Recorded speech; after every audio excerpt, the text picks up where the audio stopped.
Olá, que a paz de Jesus seja sobre a sua vida e o seu coração.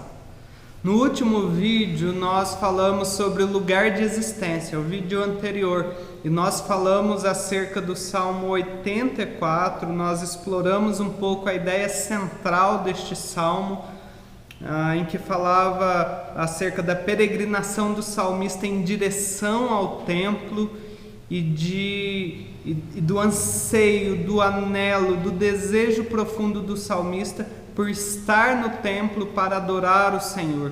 E nós trabalhamos acerca disso, o templo como lugar da habitação de Deus, e o desejo, claro, do salmista era pela presença de Deus. O Salmo 84, que é um salmo muito rico nessa exploração, mas também em alguns detalhes. E eu queria continuar falando um pouco do Salmo 84. E eu vou falar hoje exclusivamente do Salmo 84, versículo 11, uma parte deste salmo. Salmo 84, versículo 11 diz assim: porque o Senhor Deus é sol e escudo, o Senhor dá graça e glória, nenhum bem sonega aos que andam retamente.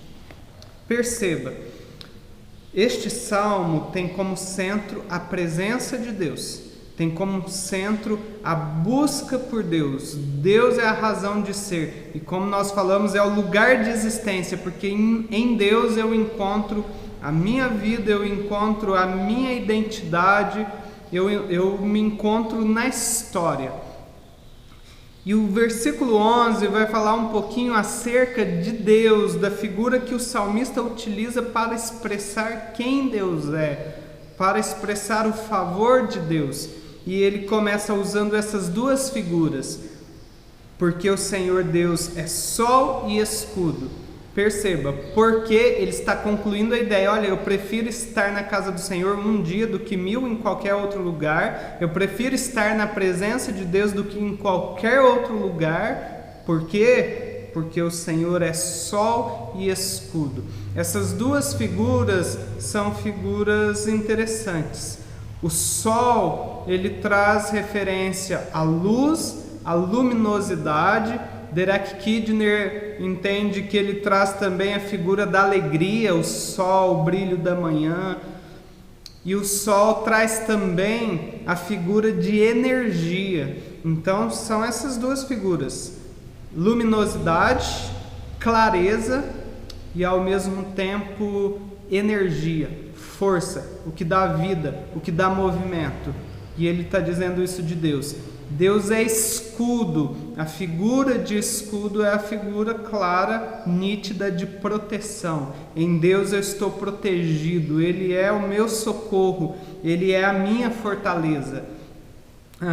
Essas duas figuras são ricas, e quando nós pensamos em Deus comparado ou percebido dentro dessas figuras, nós começamos a projetar isso na nossa história, na nossa vivência. O Senhor é sol, o Senhor é escudo. No Senhor nós encontramos vida, essa ideia de sol, de luminosidade, de alegria, de radiação, de energia. Em Deus nós encontramos vida. Em Deus nossa mente é clareada. Em Deus os nossos olhos espirituais são abertos. Em Deus a gente passa a perceber a história e as coisas e as pessoas e tudo ao nosso redor com clareza, de um outro modo. E mais do que isso, em Deus nós somos energizados, ou nós somos conduzidos numa outra direção. Enquanto nós íamos para um lado, Deus vem e nos conduz e nos energiza e nos movimenta para outro lado. Essa ideia de Deus nos colocar em andamento, em missão. O Senhor é sol, o Senhor é escudo também. O Senhor, Ele me protege. Eu não tenho medo de nada, eu não tenho medo da morte. Pensa um pouco acerca disso. Não é que a gente não tem medo. Quando nós lidamos no profundo da nossa alma, nós encontramos temores, nós encontramos receios. Isso faz parte da nossa humanidade. Então, se você sente medo, não é que você é um descrente. Mas o salmista está fazendo uma confissão de que em Deus nós vamos trabalhando e vencendo esses temores. Em Deus, esses temores não dominam a nossa existência, de modo que a gente pode viver tranquilamente, de modo que a gente possa superá-los, de modo que a gente possa viver alegremente, sem receio de doença, sem receio da morte ou de qualquer outra coisa. Todos morreremos, mas em Deus nós temos a garantia até mesmo da vitória sobre a morte. Nós que estamos em Cristo, nós temos a garantia da ressurreição para a vida eterna com Deus. Então nós não temos que temer mais nada. Deus é sol e Deus é escudo. O salmista continua usando essa figura agora falando do benefício de Deus, o que Deus dá. Ele é sol e escudo como comparação, mas o Senhor dá graça e glória. São duas expressões que nos lembram a primeira afirmação de quem Deus é. Porque a graça está relacionada ao favor de Deus, ao benefício de Deus, às bênçãos de Deus. Derek Kidner ainda vai falar que essa palavra graça no Antigo Testamento nos lembra, ela remete ao sorriso de Deus.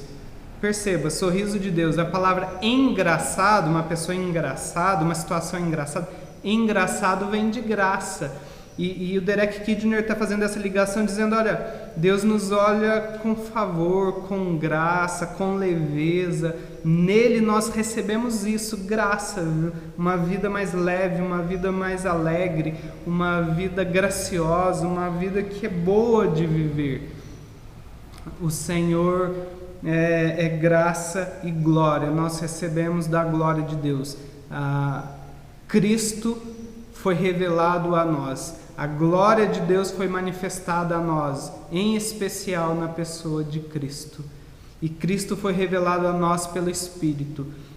É verdade que aqui no Antigo Testamento o Messias, o Cristo, ainda não havia revelado, mas o Antigo Testamento mostra como Deus manifesta da sua glória no meio do seu povo, como Deus dá a se conhecer, como Deus salva, como Deus cuida do seu povo, como Deus manifesta do teu poder, da soberania. E aqui ele está dizendo, olha, em Deus há leveza, Deus dá disso para nós, Deus dá graça e Deus também dá da sua glória, da sua força, do seu poder, da sua revelação sobre nós, o que também é um ato gracioso de Deus.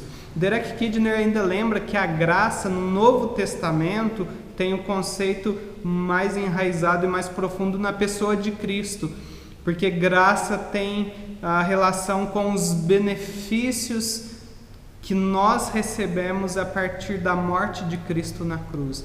Todos os benefícios que nós ali recebemos, salvação, justificação, tudo que dali nós recebemos, que é a graça de Deus.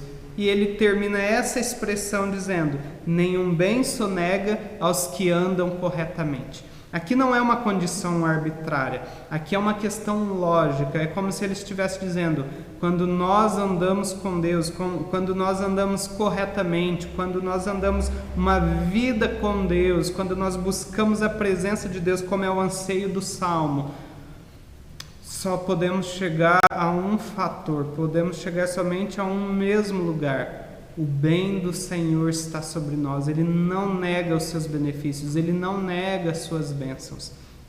Alguns, como Schockel e outros comentaristas, têm feito a relação desse salmo, ou dessa parte do salmo, nenhum bem sonega aos que andam retamente, com Romanos 8, de 31 a 39, aquele texto que Paulo diz que se Deus é por nós, quem será contra nós? Aquele que não poupou o seu próprio filho, não nos dará graciosamente com ele todas as outras coisas? E ele começa a falar um pouquinho desses benefícios que Cristo nos dá, de que não há acusação contra nós, de que não há nada que nem Satanás, nem nada nessa vida possa trazer contra nós, porque Deus nos justifica, porque Deus nos salvou, porque nós estamos em Deus. Deus dá os seus benefícios, as suas bênçãos àqueles que andam nos seus caminhos, aqueles que andam corretamente. Aqui não é uma fala de alguém que não peca, de alguém que não tem um deslize, de alguém que não erra, porque todos somos pecadores. Mas sim, é uma fala que leva em consideração a vida daquele que deseja andar com Deus, daquele que busca Deus. A expressão anda retamente é a ideia de não ter um coração indiviso, dividido. É alguém que na sua busca, na sua tentativa, na sua vontade, quer viver para Deus, quer buscar a Deus. É disso que o Salmo está nos falando. Deus é só o escudo, Deus dá graça e glória e nenhum bem sonega aos que andam retamente. Esse Salmo também nos aponta para a eternidade, porque ele traz a referência acerca de Jesus, acerca da eternidade. Por exemplo, ele nos aponta em Apocalipse, capítulo 1, versículo 16, uma figura de Jesus fazendo uma comparação com o sol. Apocalipse 1, versículo 16b, o seu rosto brilhava como sol na sua força. Então, mais uma vez, essa referência à visão que João está tendo de Jesus, que o seu rosto brilhava como sol na sua força. Aqui fala de força, fala de glória, fala de luminosidade. Mas eu gostaria de ler Apocalipse 21, versículo 22 a 24, que vai trazer essa figura do Salmo 84:11, agora nos apontando para a eternidade, para aquilo que ansiamos. Veja, versículo 22, nela na cidade santa, já na eternidade, não vi santuário, porque o seu santuário é o Senhor, o Deus Todo-Poderoso e o Cordeiro. Lembre-se, o Salmo 84 é o anseio pelo templo, pela presença de Deus.